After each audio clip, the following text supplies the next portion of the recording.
Mom slowly puts the bottle down the drain. She wanted the new boy to drink first, but the man refused to open his mouth. The woman reminds him to drink, because if he doesn't drink the milk, the mother will be very angry. She's about to hit her mother's bottom line.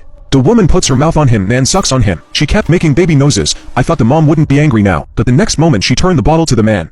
Looking at his mom's nails, which hadn't been cut for decades, the man refused to open his mouth no matter what. The mom was furious. She opened the door and cursed at the man. Finally, she carried him to the bed. Seeing that the furious mom forgot to close the door, the woman immediately started her escape plan. But as soon as she climbed out of the dungeon, she heard the man's screams. Confused, the woman went to the door to see. She found her mother breastfeeding the man. The woman was so scared that she hurried to run away, but the sound of her running was instantly heard by her mother. The woman was about to be taken back. A passing homeless man appeared just in time. He rescued her from the dungeon. The mother gave him a disappointed look.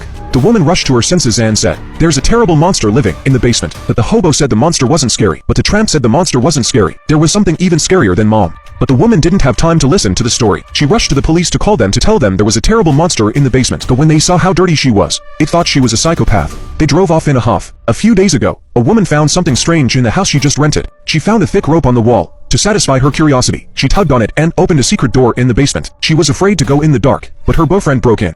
Half an hour had passed, but he didn't come out. In order to find out what was going on, Jesse had to go into the darkness of the basement. Soon he heard his boyfriend's cry for help. Although he was scared to death, but in order to find him, he had to go deeper. Then he suddenly realized with horror, this basement is very large, and there were several cages in each room. Soon the boyfriend crawled out from the front. Just as they were about to escape, the horrible monster suddenly came out. In the end, Jessie was locked in the dungeon by the monster. She lived on milk powder from the monster every day. However, 6 months later, this house was bought by a rich businessman, Mike. Soon he realized that there was a huge basement underneath the house. He thought he could make a fortune with this basement. He took a tape measure and started measuring the basement. Suddenly, he realized that something was tugging at his tape measure. So he grabbed his flashlight and shined it in front of him. But he didn't find anything unusual. He reacted and ran away. But in his panic, he dropped the flashlight on the ground. So he was put in the dungeon by the monster. Shortly after, Jessie escaped from the dungeon. She wanted to tell the police to get Mike out too. But when the police saw how dirty she was, they drove off thinking she was a psychopath. Do you think the woman will save Mike?